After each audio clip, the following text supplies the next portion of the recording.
मित्रांनो, लग्नानंतर होईलच प्रेम या मालिकेच्या महा एपिसोडच्या भागामध्ये आता लायब्ररीमध्ये आग लागलेली असते. काव्याला समजतं की आपलं घड्याळ राहिलं आहे आणि पार्थने दिलेलं ते घड्याळ असल्यामुळे अगदी तिच्या जवळचं असतं आणि त्यामुळेच ती ते घेण्यासाठी अगदी त्या लायब्ररीमध्ये आगीत शिरू लागते. तेव्हा सगळेजण तिला अडवत असतात, पण काव्य काही ऐकतच नसते. ती दाराजवळ जाते आणि तेथून आतमध्ये डोकावते तर ते घड्याळ त्या एका लायब्ररीच्या पुस्तकावरच असतं. मग ती लगेच आतमध्ये जाते. अनिशा मात्र तिला ओरडत असते की नको जाऊ अगं काव्या, पण काव्य ऐकतच नसते. दुसरीकडे पार्थ म्हणतो की आई अगं काव्य प्रामाणिक आहे, जेन्युइन आहे म्हणून मला आवडतात. आणि म्हणते अरे तुला तसं वाटतं पण तसं नाहीये, ती कशी आहे ना ते फक्त मला माहीत आहे.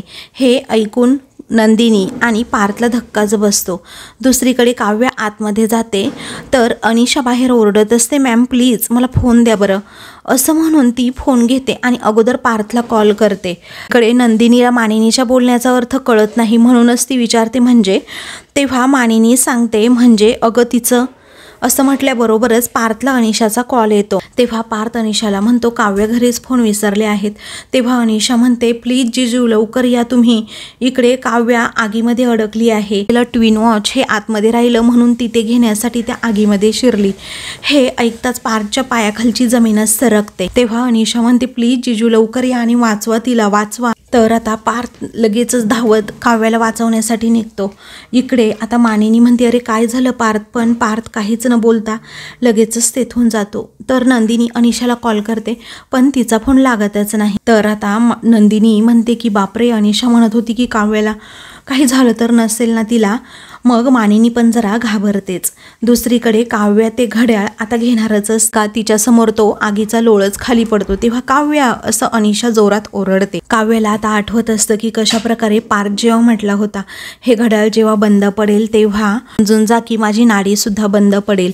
मग आता काव्या पटकन कसं बसं ते घड्याळ घेते आणि बाहेर जायला निघते तर तिच्यासमोरच अजून 2-3 आगीचे लोळ पडतात. मग काव्याच्या शेजारीच ते पडल्यामुळे ती घाबरते आणि खाली कोसळते. त्याचबरोबर ती आता बेशुद्ध होते. इकडे आता मानिनी खूप टेन्शनमध्ये असते. पार्थचा फोन आता स्विच ऑफ येत असल्यामुळे ती भडकते आणि म्हणते कळवायला नको का याने, त्या काव्याला नक्की झालंय काय. त्याचवेळी आता तिथे वसू आणि रम्या दोघेही येतात आणि काय झालं मानिनी असं विचारतात. तेव्हा नंदिनीला विचारते नंदिनी अगं तू तरी सांग ना झालंय काय नक्की. मग आता नंदिनी म्हणते की अनिशाचा फोन आला होता पार्थला, काव्याबद्दल काहीतरी सांगितलं आणि मग पार्थ हे धावतच गेले आम्हाला काही न सांगता.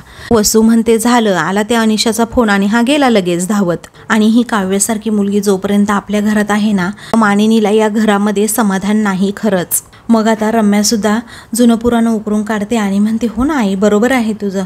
अगं आता तर ती काव्या एका रूममध्ये सुद्धा पार्थबरोबर राहत नाही, काय तर म्हणे की अभ्यास करायचा आहे म्हणून.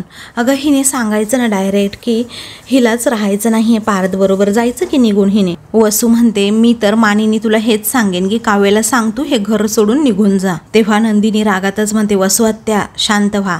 तेव्हा वसू म्हणते काय पार्थसाठी आणू आपण दुसरी बायको, तू जरा गप्पच राहा. नंदिनीला अजूनच राग येतो. ती म्हणते तुमची शिक्षा कमी केली ना म्हणून तुम्ही आता जास्तच बोलायला लागले आहात. तेवढ्यातच विक्रम तेथे येतो आणि विचारतो कोणी केली यांची शिक्षा माफ. आता विक्रम तेथे येतात सर्वांना मोठा धक्का बसतो.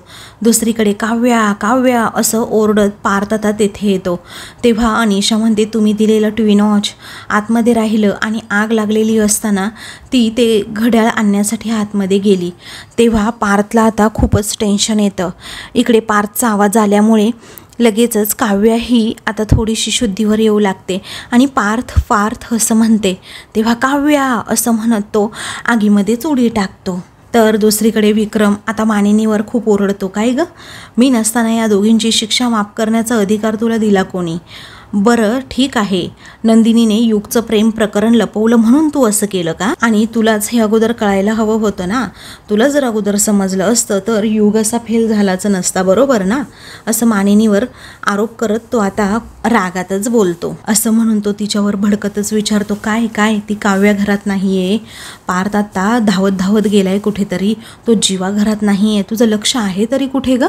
अगं तुझ्या भरोशावर मी दिवस दिवस बाहेर असायचो, मी नव्हतो तेव्हा उत्तमरित्या तू हे घर सांभाळत होतीस सुद्धा, आणि आता अचानक असं झालंय काय तुला? तेव्हा आता या सगळ्याचा दोष तुम्ही मला देताय का असं मानिनी विचारते. तेव्हा तो म्हणतो ऑफकोर्स, कारण या घरातली सत्ता ना नंदिनी किंवा कुणाच्याही हातात नसते, ती असते ना फक्त तुझ्या हातात. आणि तू हो म्हटल्याशिवाय या घरातली कुणाची काही करायची हिंमत सुद्धा होत नाहीये, समजलं? मानिनी म्हणते आता गेले ते दिवस, कारण सगळ्यांना या घरात काही ना काही लपवण्याची आता खुमखुमी लागली आहे असं मानिनी सांगते. तेव्हा काहीही बदललेलं नाही आहे. अगं युगचं प्रेम प्रकरण, शिक्षा माफ करणं, याचा कुठेतरी तालतंत्र बसतो का? बोल ना. तर आता रागातच विक्रम म्हणतो की आज रात्री डायनिंग टेबलवर मला सगळे हवे आहेत, मला सगळ्यांबरोबर बोलायचं आहे. नंदिनी त्या जीवाला अगोदर फोन लाव, मला त्याच्याशी बोलायचं आहे. दुसरीकडे जीवा मात्र मंदिरात बसलेला असतो, त्याला काहीही सुचत नसतं. जे काही आनंद निवासच्या बाबतीत माझ्याकडून चूक झाली, जे काही घडलं ते सगळे प्रसंग जीवाला आठवतात आणि नंदिनीने त्याच्याबरोबर राहायचं नाही असं सुद्धा त्याला सांगितलेलं असतं. या सगळ्या गोष्टीचं टेन्शन त्याला आलेलं असतं. एक मुलगा आणि मुलगी एकमेकांना भेटतात तेव्हा तो म्हणतो ए चकाचक बाई. त्यावेळी ती म्हणते हो किती उशीर केला ती यायला? तो म्हणतो झाला थोडा उशीर, केव्हापासून मी तुमची वाट बघतीये हो इथे, असं ती म्हणते. त्याच वेळी आता जीवा त्या दोघांकडे बघतच राहतो. मग आता बघ मी तुझ्यासाठी काय आणले असं म्हणून गजरे दाखवतो. तेव्हा ती म्हणते हो एवढा खर्च कशाला करायचा? मग आता तो म्हणतो अगं 100चे 5 गजरे भेटले म्हणून घेऊन आलो मी, आणि हे जे काही आहे ना ते सगळं तुझ्यामुळेच आहे, तुझ्यामुळेच एवढं सगळं झालं आहे, त्यामुळे मी तुझ्यासाठी गजरा आणला आहे. त्या अशीच साथ मला कायम देशील ना असं केसांमध्ये गजरा माळत तो तिला विचारतो. तेव्हा ती म्हणते अहो आयुष्यभर मी तुम्हाला साथ देईल, मीच तुमच्या पाठीमागे असेन. तो म्हणतो पाठीमागे नाही, माझ्या बरोबरीने हवी आहे, अशीच हातात हात घट्ट पकडून. मग जीवाला सुद्धा आता ते आठवतं की कशाप्रकारे मी नंदिनीला असेच गजरे घेऊन दिले होते. त्यानंतर आता त्याला अचानक आठवतं की आपण नक्की काय केले, आपल्या हातून काय चूक घडली आहे. तो म्हणतो सॉरी नंदिनी, सॉरी, मला माफ कर, प्लीज माफ कर. तो बिचारा आता तेथे रडू लागतो. दुसरीकडे पार्थ काव्याजवळ जातो, तिला उठवण्याचा प्रयत्न करतो. काव्या थोडीशी उठते आणि विचारते पार्थ तुम्ही इथे का आलात? अहो तुम्हाला काहीतरी होईल, तुम्ही जा बरं. पार्थ आता तिला एकटीला तिथे सोडून बाहेर जात नाही. तो लगेचच तिला म्हणतो की घड्याळासाठी इथे यायची काय गरज होती? मग आता लगेचच तो तिला उचलतो आणि बाहेर घेऊन निघालेलाच असतो. त्यांच्यासमोर पुन्हा एक आगीचा लोळ पडतो, त्यामुळे ते दोघेही आता खूपच घाबरतात. अनिशा जोरात जिजू आणि काव्या असं ओरडते. दुसरीकडे विक्रम रूममध्ये असतो. मानिनी तेथे चहा ठेवते आणि बाहेर निघालेली असते. तेव्हा मानिनी माझ्यातला अर्धा चहा घेशील का असं विक्रम विचारतो. मानिनी म्हणते चहा कशाला, शिक्षा द्या ना. त्यावेळी आता तो म्हणतो सॉरी ना गं मानिनी, बस ना इथे जरा. त्याचवेळी ती म्हणते कशाला बसायचं उगीच, अहो मी घर नीट सांभाळू शकत नाही असंच म्हणालात ना तुम्ही. तो म्हणतो मानिनी अगं एवढा राग नको ना धरू. त्यावेळी ती म्हणते असं कसं, का नको धरू असं म्हणून ती आता खूपच रुसून बसते. या घरात काय काय चालू आहे तुम्हाला कुठे माहीत आहे असं ती रागातच म्हणते. कसं बसं तो तिला बेडवर बसवतो आणि समजावू लागतो. मग आता काय झालंय सांगशील का व्यवस्थित असं तो विचारतो. ती म्हणते सगळ्यांना ना माझं वागणं फक्त खटकू लागले, पार्थला, तुम्हाला, त्याचबरोबर नंदिनीला सुद्धा. पण या घराची अब्रू राखण्यासाठी मी स्वतःची किती मोडतोड करते हे तुम्हा कुणालाच का दिसत नाही? तेव्हा कसली घराची अब्रू, त्याचा आणि शिक्षा माफ करण्याचा काही संबंध काय आहे विक्रम विचारतो. मग आता ती म्हणते त्याचं जाऊ दे हो, पण मला माझ्या ना लेकाची काळजी वाटतीये, मला माझं नशीबच शिक्षा देतंय आणि पुढे जाऊन त्याच्या आयुष्यात सगळं काही नीट व्हावं असंच मला वाटतंय ना, मानिनी म्हणते. मग आता ती तेथून उठते तर विक्रम पुन्हा तिला विचारतो अगं काय झाले ते सांगशील का मला नीट? ती म्हणते सांगेन ना, सगळ्यांना येऊ द्यात एकत्र संध्याकाळी, मग एकत्रच सांगते. तोपर्यंत एवढंच सांगते माझी मुलं ना माझा जीव की प्राण आहेत आणि मी दुसऱ्यांच्या चुकाची झळ त्यांना अजिबात बसू देणार नाही. आणि माझ्या जीवा आणि पार्थला काही झालं ना तर मी अजिबातच गप्प बसणार नाही आहे असं रागातच ती विक्रमला आता सांगते. दुसरीकडे आता पार्थ आणि काव्य दोघेही आगीत अडकलेले असतात. तेव्हा आता आगीचे लोळ सारखे खाली पडत असतात. काहीही झालं तरी काव्याला आता वाचवायचं असतं. नच पार्थ काय करतो तर आपल्या अंगातला कोट काढतो. तेव्हा मी तुम्हाला काही होऊ देणार नाही असं काव्याला म्हणतो. काव्य म्हणते तुम्ही हे काय करताय पार्थ असं म्हणून तो आता तिला कोट घालतो आणि लगेच उचलून बाहेर घेऊन निघणार. तितक्यात काव्य मोठ्याने ओरडते पार्थ. तर आता काव्य सुखरूपपणे बाहेर येते. मात्र पार्थच्या अंगावर आता तो रॅक असतो ना, तो रॅकच पडतो। तेव्हा काव्या खूप घाबरते। तर आता पार्थ हा बेशुद्ध पडतो। काव्या जोरातच पार्थ असं ओरडते। आता त्याने डोळे सुद्धा बंद केलेले असतात। हे पाहून आता काव्याला अक्षरशः धडकीवरती तिथे असणारे सर्वजण मोठ्याने ओरडू लागतात। तर पार्थने सुद्धा आता डोळे बंद केलेले असतात। तर आता दुसरीकडे नंदिनी देवासमोर आता प्रार्थना करत असते की सगळ्यांना सुखी ठेव। आता दिवा विजू लागतो। तर नंदिनी लगेच दिव्याशेजारी हात पकडते आणि मग मानिनी सुद्धा तेथे तिच्या हाताला हात लावते। तो दिवा विजण्यापासून आता फायनली वाचतो। मग मानिनी खूप घाबरते आणि म्हणते, अगं कुठे गेले आहेत सगळेजण, मलाच काही कळत नाही। जीवा नाही, पार्थ नाही, काव्य नाही, तू त्यांना फोन कर बरं अगोदर। तेव्हा ती त्याला फोन करतच असते। इकडे जीवा अजूनही तिथे मंदिरात बसलेला असतो। तेवढ्यातच अनिशाचा त्याला फोन येतो। मग आता अनिशाचा कॉल तो रिसीव्ह करतो आणि विचारतो, काय गं अनिशा, बोल ना। मग आता फोनवरचं बोलणं ऐकून त्याच्या पायाखालची जमीनच सरकते। त्याला धक्का बसतो। त्याच्या हातातून अलगदपणे फोन खाली पडतो। तेव्हा आता पार्थला लगेचच हॉस्पिटलमध्ये ॲडमिट केलं जातं। घरातील सगळ्यांना ही गोष्ट समजलेली असते। त्याचवेळी आता पार्थ अजूनही बेशुद्ध असतो। काव्या, जीवा, मानिनी, नंदिनी हे सगळेजण आता लगेचच पार्थला घेऊन हॉस्पिटलमध्ये आलेले असतात। त्याला आता ऑपरेशन थिएटरमध्ये नेलं जातं। तर घरातील सगळेजण खूप टेन्शनमध्ये असतात, रडत असतात। तर पार्थवर आता लगेचच उपचारसुद्धा सुरू होतात। मानिनी आता खूपच रडू लागते आणि म्हणते, माझ्या बाळाला लवकरात लवकर बरं कर देवा, असं म्हणून ती खूपच रडू लागते। तेव्हा नंदिनी विचारते, काव्या, काव्या अगं तुला काही झालं नाही ना, तुला कुठे लागलं तर नाही ना? तेव्हा ती म्हणते नाही। ती पार्थचा जो कोट असतो ना त्याला घेऊन खूपच अशी रडू लागते। तेव्हा आता नंदिनी विचारते, झालं कसं गं बाळा हे? मग आता काव्या घडलेला सगळा प्रसंग सांगू लागते। जीवासुद्धा हे ऐकत असतो की पार्थने दिलेलं जे ट्विन वॉच होतं ना ते घेण्यासाठी मी आतमध्ये गेले आणि मग तेथेच मी अडकले। पार्थ मला वाचवण्यासाठी आतमध्ये आले। मग आतमध्ये आल्यानंतर मला त्यांनी बाहेर काढलं खरं, पण त्यांच्या अंगावरच तो रॅक पडला आणि म्हणून हे सगळं घडलं। हे ऐकून आता सगळ्यांनाच खूप मोठा धक्का बसतो। तेव्हा आता सगळेजण खूप रडू लागतात। सर्वांनाच खूप टेन्शन येतं। आतमध्ये मात्र पार्थवर उपचार सुरू असतात। इकडे आता रम्याला सुद्धा ही गोष्ट कळते। तेव्हा ती खूप रडते आणि म्हणते, मला माझ्या पार्थला बघायला जायचं आहे। आई मला प्लीज जाऊ दे, त्याला बघितल्याशिवाय मला नाही चैन पडणार। तू अशी हट्ट करू नकोस, मी जाणार म्हणजे जाणारच। ही वसू ऐकायलाच तयार नसते। ती म्हणते, नाही नाही जायचं तू अजिबात तिकडे, अजिबात नाही जायचं। तर त्यावेळी आता रम्या म्हणते, असं काय करते आई, त्याला बघितल्याशिवाय मला नाही अगं चैन पडणार। म्हणून ती आता खूप म्हणजे खूपच रडू लागते। वसू तिला समजावू लागते, अगं आपण फोन करून विचारूयात, आणि मी फोन केला होता मगाशी, मलाही वाटते ना माझ्या पार्थची काळजी। अगं त्यांनी फोनच नाही रिसीव्ह केला, मग आपण काय समजायचं सांग बरं। मग आता ती विचारते, सांग ना तू कशासाठी करतीये हे सगळं, का करतीये आणि का जीवाचा आटापिटा एवढा तू पार्थसाठी करते, मला कळतच नाही। तेव्हा रम्या खूपच भावूक होते, इमोशनल होते आणि म्हणते, आई जरीही त्याचं नसेल ना माझ्यावर, तरीही माझं खूप म्हणजे खूपच प्रेम आहे त्याच्यावर आणि माझ्या प्रेमाला वाचवण्यासाठी ना मी वाटेल ते करू शकते। त्यामुळे तू प्लीज मला थांबवू नकोस, असं म्हणून रम्या आईला न विचारता तेथून जाते। तेव्हा आता वसू फुल टेन्शनमध्ये येते। तर आता इकडे डॉक्टर हे बाहेर येतात। सगळेजण तेथे डॉक्टरांना विचारू लागतात की पार्थ आता कसा आहे। तेव्हा डॉक्टर सांगतात ते एकदम बरे आहेत, परंतु फायर स्मोकिंग झाल्यामुळे त्यांना ना श्वास घेण्यात थोडा अडथळा येतोय, ICUमध्ये शिफ्ट करावं लागलंय। हे ऐकून सगळ्यांना धक्का बसतो। पण आता पार्थची कंडिशन नॉर्मल असल्यामुळे सगळ्यांच्या एवढा जीवात जीवसुद्धा आलेला असतो। मी त्यांना भेटू शकतो का, असं काव्या विचारते। तेव्हा डॉक्टर म्हणतात, हो भेटू शकताय, पण जास्त गर्दी करू नका तिथे। तेव्हा सगळेजण हो म्हणतात। मग काव्या लगबगीने पार्थला भेटण्यासाठी आतमध्ये निघते।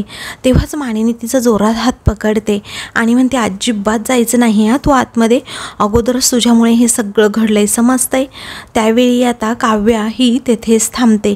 तेवढ्यातच नर्स या बाहेर येतात आणि विचारतात, काव्या कोण आहे, त्यांनी अगोदर जाऊन भेटा बरं पेशंटला, कारण कारण कसं आहे ना, ते मगापासून सारखं काव्या काव्या असं नाव घेत आहेत. तेव्हा ठीक आहे असं आता काव्या म्हणते. मग नंदिनी तिला आतमध्ये पाठवते.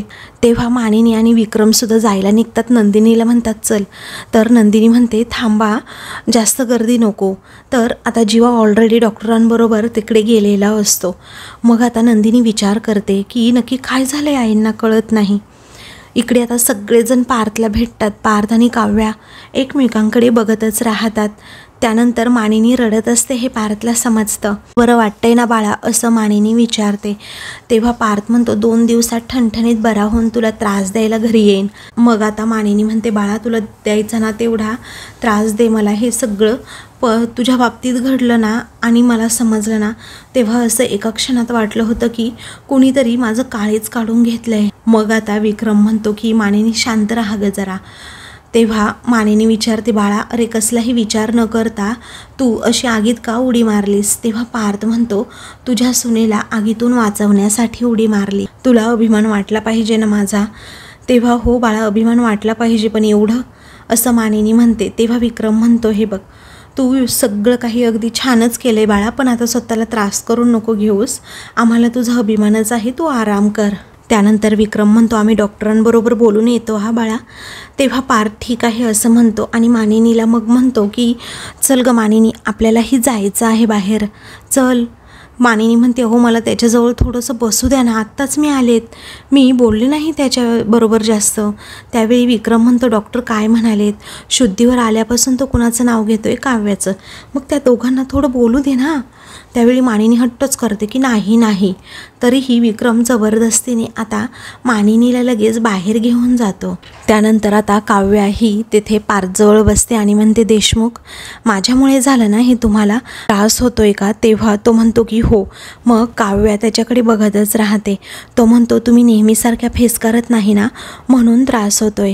तेव्हा काव्य अजूनच रडते आणि म्हणते उगीच काहीतरी बडबड करू बसू नका, आता जरा शांत राहा, जरा आराम करा आणि झोप आली तर झोपून जा. तेव्हा पार्थ म्हणतो की झोपलो तर तुम्हाला त्रास होईल. काव्य विचारते कसला. तेव्हा तो म्हणतो घोरण्याचा. आणि कसला. काव्य म्हणते होऊ देत त्रास, तुम्ही कितीही घोरा, मला नाही त्रास होणार, पण तुम्ही बरे व्हा आणि झोपा. आणि मग नंतर म्हणते की उगीच डॉक्टर किंवा नर्सबरोबर बडबड करत बसू नका हा, नाहीतर ही मांजर तुमच्यावर फिस करणार, नाही तर अशी भास्कन अंगावर धावून येईल. मग आता काव्य त्याच्याबरोबर अगदी छान बोलल्यामुळे काव्य ठीक आहे हे पाहताच पार्थ म्हणतो आता अगदी सुखाने आणि छान झोप येईल. तेवढ्यातच आता तेथे जीवा त्याचबरोबर नंदिनी आणि मिथुन हे तिघेही पार्थला भेटायला येतात. तेव्हा जीवा विचारतो बडे भैया कसा आहेस, तू काय करून घेतलंस असंही तो विचारतो. तो म्हणतो हे प्रेम आहे, प्रेम जीवा. मग आता काव्य पार्थकडे बघतच राहते. जीवा एकदम गडबडून जातो आणि नंदिनीकडे बघतो. तेव्हा आपल्या माणसाला जेव्हा आपण त्रासात बघतो आणि त्याचा त्रास कमी करण्यासाठी जी काही धडपड करतो त्याला प्रेम म्हणतात असं पार्थ म्हणतो. मग नंदिनी रडू लागते आणि म्हणते अहो पार्थ तुम्ही हे काय करताय. अहो माझी बहीण तिथे आगीमध्ये अडकली होती आणि मला तुम्ही काही सांगितलं सुद्धा नाही. पार्थ हसतो आणि म्हणतो अरे बापरे, मग तुम्हाला वाचवण्यासाठी जीवाला धावत धावत यावं लागलं असतं, त्याचं काय. तेव्हा नंदिनी जीवाकडे जरा रागात बघते. तेव्हा मिथुन म्हणतो हो ना, फुल फॅमिली इन द फायर असा काहीसा तो डायलॉग मारतो आणि मग हसतो. तर आता मिथुन गंमत करत पार्थला विचारतो बरं पार्थ आजपासून आम्ही तुला काय म्हणायचं, देशमुख म्हणायचं की ड्रॅगन म्हणायचं, कारण तू आग पिऊन बाहेर आलास ना म्हणून. तेव्हा पार्थला अचानक त्रास होऊ लागतो, खोकला येतो. मग आता लगेचच सगळेजण त्याची काळजी करतात. जीवा म्हणतो काका अरे काय रे तू, सावकाश हा पार्थ दादा सावकाश. त्यानंतर मला काय वाटतं आपण सगळ्यांनीच आता बाहेर जायला हवं असं आता जीवा म्हणतो. त्यावेळी आता नंदिनी म्हणते हो पार्थ हे पहा जाण्या अगोदरच सांगते तुमच्या परवानगीने सुद्धा तुमच्या बायकोला मी घेऊन जाते, चालेल ना. त्याचवेळी आता काव्या म्हणते नाही मी इथेच थांबते. मग नंदिनी म्हणते अगं असं काय करतेस काव्या, आरामाची गरज आहे अगं तुला. म्हणतो हो काव्या तुम्ही जा घरी. त्यावेळी काव्या म्हणते हो असं काय करताय. तर आता मिथुन म्हणतो हो तुम्ही जा घरी, आम्ही दोघेही इथे थांबतो. जीवा आणि मी खास ठेवणीतले जे विनोद आहेत ना ते मला आता पार्थला ऐकवायचे आहेत जरा. ते विनोद ऐकले ना पार्थ असा बेडवरून टणकन उडी मारून असा बसेन. त्यानंतर आता मानिनी तिथे येते आणि म्हणते काव्या अगं चल आपण सगळेजण घरी जाऊ, तू मग पार्थसाठी खिचडी घेऊन ये चल बरं. मग आता काव्याला वाटतं की खरोखर मानेनी मला पुन्हा इकडे पार्थकडे पाठवेल. तिला आता पार्थजवळून बाहेर जावंसंच वाटत नसतं. इथून जायला निघते तर नर्स तेथे येते आणि लगेचच काव्याकडे पेशंटचं काही सामान आहे या पिशवीमध्ये, हे एवढं घ्या असं म्हणते.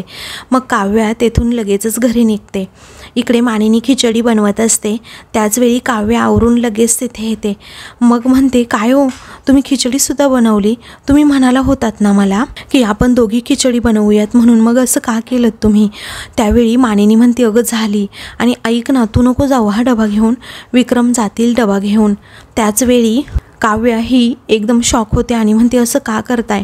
पार्थ माझी वाट बघत असेल, त्यांना वाईट वाटेल. तेव्हा मानिनी म्हणते, त्याला केव्हा वाईट वाटेल माहिती आहे? तू जशी आहे ना तशी खरोखर नाही आहेस. हे ऐकल्यानंतर त्याला खूप वाईट वाटेल, त्याचं मन तुटेल. मग काव्या आता रडू लागते आणि म्हणते, आपण ना एका विचित्र मोहऱ्यात अडकलोय. मी जे खरं सांगते ते तुम्हाला पटत नाही आणि मी खोटं बोलत नाही, याचे माझ्याकडे आत्ता काही पुरावे नाही आहेत आणि म्हणून तुम्ही अशी जबरदस्ती नाही करू शकत माझ्यावर, माझी अशी अडवणूक नाही करू शकत. मग मी विक्रम काका आले तर त्यांना सांगते की मी जाते डबा घेऊन म्हणून. त्याचवेळी आता मानिनी विचारते, काय गं म्हणजे माझी कंप्लेंट करायकडे आता तुला माझी? मग आता मानिनीला लगेचच काव्या म्हणते, असं कुठे बोलली आहे मी?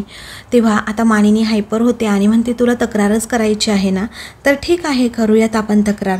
तू काय केलं आहे हे पण सांगूया विक्रमला आणि मी का अशी वागते हे सुद्धा सांगूया. असं म्हणून ती काव्याचा हात पकडून बाहेर घेऊन येते. काव्या म्हणत असते, प्लीज काकू असं काय करताय? तेव्हा विक्रम म्हणतो, काय चाललंय काय तुमच्या दोघींचं? मग आता काव्या रडतच विचारते, काका मी हॉस्पिटलमध्ये डबा घेऊन गेले तर चालेल का? विक्रम म्हणतो, तूच जायचं आहेस काव्या? त्यावेळी मानिनी म्हणते, का? नाही. मानिनी म्हणते, हे बघ विक्रम, तू जायचं आहेस आणि तुला जर जमत नसेल ना तर मला सांगा, मी जाते. पण काहीही झालं तरी काव्या ही डबा घेऊन जाणार नाही माझ्या पार्थला, असं रागातच ती म्हणते. तेवढ्यातच वसू आणि नंदिनी या दोघीही तेथे येतात. तेव्हा आता त्या दोघींनाही धक्काच बसतो की मानिनीच चाललंय काय. तेवढ्यातच रम्या तेथे येते आणि विचारते, मामा तुम्ही हॉस्पिटलमधून आलात ना, पार्थ कसा आहे सांगा ना प्लीज. तेव्हा तो बराच असणार आहे, मला माहिती आहे ना, असं रम्या म्हणते. मी देवी आईच्या मंदिरात गेले होते पार्थसाठी प्रार्थना करायला, तुम्ही सगळ्यांनी प्रसाद घ्या हा. तर आता सगळ्यांना ती प्रसाद देते आणि मग नंतर म्हणते की मंदिरात ना मी अभिषेक आणि पूजा पण सांगितली आहे. उद्या सकाळी पहाटे 6 वाजता मी जाणार आहे. तोही रम्याकडे बघतच राहते कारण रम्या खूप इमोशनल झालेली असते. तर आता मानिनी म्हणते, बरं ठीक आहे. त्यानंतर मामी आपण महारुद्रसुद्धा करून घ्यायचा का गं? तुझे जे गुरुजी आहेत ते येतील ना गं पूजेसाठी? मानिनी म्हणते, हो येतील. तेव्हा काव्याला आता रम्याचा खूप राग येत असतो. त्यानंतर वसू म्हणते, रम्या ऐक ना गं, हे लग्नाच्या बायकोने करायचं असतं गं, पण काही हरकत नाही. तुला वाटतंय ना आपल्या पार्थसाठी पूजा करावी तर तू करू शकतेस. तेव्हा नंदिनी आणि काव्याला आता धक्का बसतो. त्या रागातच वसूकडे बघतात. मग आता वसू म्हणते, विक्रम अरे एकीमुळे बघ ना पार्थ ना आपला मरणाच्या दारात आहे आणि दुसरीमुळे ना तो मरणाच्या दारातून पुन्हा बाहेर येणार आहे, म्हणजे तो बरा होणार आहे. तेव्हा हे ऐकून सगळ्यांनाच धक्का बसतो. तर विक्रम रागात म्हणतो, हे बघ असं काही बोलू नको, मला तुझं काही ऐकायचंच नाही. तेव्हा वसूची बाजू घेत मानिनी म्हणते, काय चुकीचं काय बोलतायत त्या? बरोबर तर बोलतायत, पण आज हिच्यामुळे तर आपला पार्थ मरणाच्या दारात उभा आहे. आणि काय तर म्हणे घड्याळ घेण्यासाठी ती आगीत गेली होती. अरे ते घड्याळ का? जे घड्याळ जेव्हा मिळालं तेव्हा तिने ते फोडलं होतं आणि ते दुसरं घड्याळ घेण्यासाठी ही आगीत जाणार आहे का विक्रम? मग आता नंदिनी म्हणते, आई अहो हे काय बोलताय तुम्ही? पार्थसाठी जे करायचं असेल ते काव्य नक्कीच करेल, पण आत्ता आगीतून वाचून ती घरी आली आहे ना. आता हे बघा, एक आई म्हणून तुमची जी अवस्था आहे ना ती मी नक्कीच समजू शकते, पण म्हणून तुम्ही काव्याला अजिबात बोल लावू नका. अहो एवढी दमली आहे ती, तरीही पार्थना भेटण्यासाठी हॉस्पिटलला जायचे असं म्हणतीये ना ती. आणि ही सुद्धा तिची पार्थसाठीची असलेली काळजी नाही वाटत का तुम्हाला? मग आता विक्रम म्हणतो, बरोबर आहे तिचं. आणि मरणाच्या दारात काय चाललंय? अरे पार्थ बरा आहे, काही नाही झालं त्याला. मग दुसरीकडे आता पार्थला श्वास घेण्यासाठी खूपच त्रास होऊ लागतो, त्याला श्वाससुद्धा घेता येत नसतो.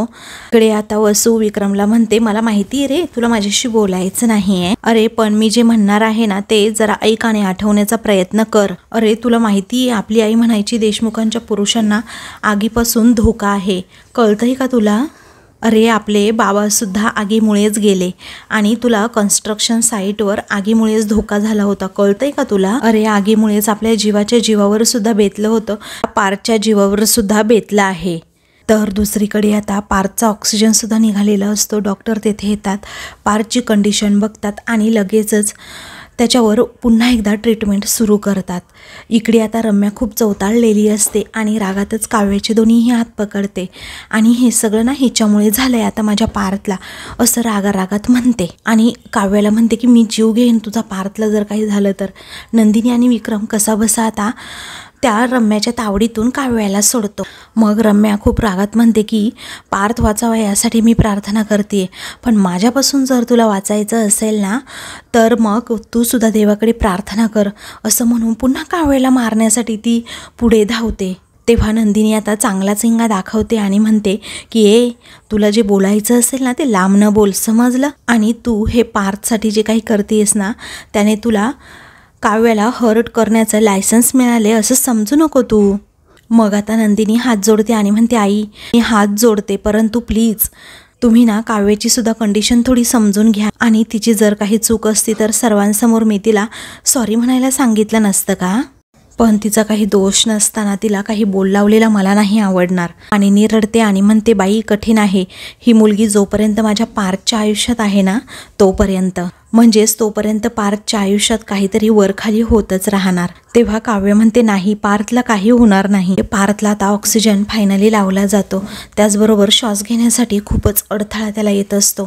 इकडे मानिनीचं आपलं तोंड सुरूच असतं, सारखी ती काव्याला बडबड करत असते आणि दोष देत असते की जे झाले ना ते फक्त तुझ्यामुळेच झाले आणि ही गोष्ट तरी एकदा मान्य कर. तेव्हा बस झालं मानिनी, बस झालं आता, का सारखी त्या काव्याला दोष देते ग तू, असं रागातच तो म्हणतो. अगं काव्याने जेव्हा जोडीतले घड्याळ फोडलं होतं तेव्हा तूच आली होती ना तिची तक्रार घेऊन माझ्याकडे, तेव्हा तुझ्या दृष्टीने वस्तूला अर्थ आणि महत्त्व होतं आणि त्याच वस्तूसाठी आज काव्याने स्वतःला झोकून दिलं आगीमध्ये, तर तिचं वागणं लगेचच चुकीचं वाटतं का ग तुला? हे असं दोन्ही बाजूंनी कधीपासून वागायला आणि बोलायला लागलीस ग तू?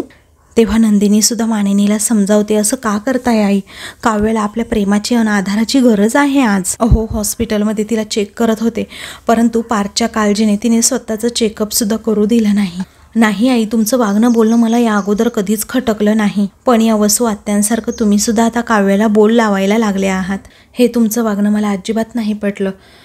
तेव्हा मानिनीला धक्का बसतो तर वसू विचारते झालं आलं का नाव माझं मध्ये? अगं तू आणि तुझी बहीण माझ्या या भाच्यांच्या जीवावर उठलात, एकतर नवरे सांभाळण्याची अक्कल नाही आणि तू मानिनीला बोलतेस. आणि काय ग तुला सांगितलं होतं ना जीवाला आगीपासून धोका आहे त्याला सांभाळ, आणि ही साधी गोष्ट करू शकली नाहीस का तू, असं म्हणून वसू तडातडा नंदिनीलाच बोलते. आणि ही तर काय स्वतः आगीतून बाहेर आलीस आणि माझ्या पार्थला ढकलून मोकळी झालीस.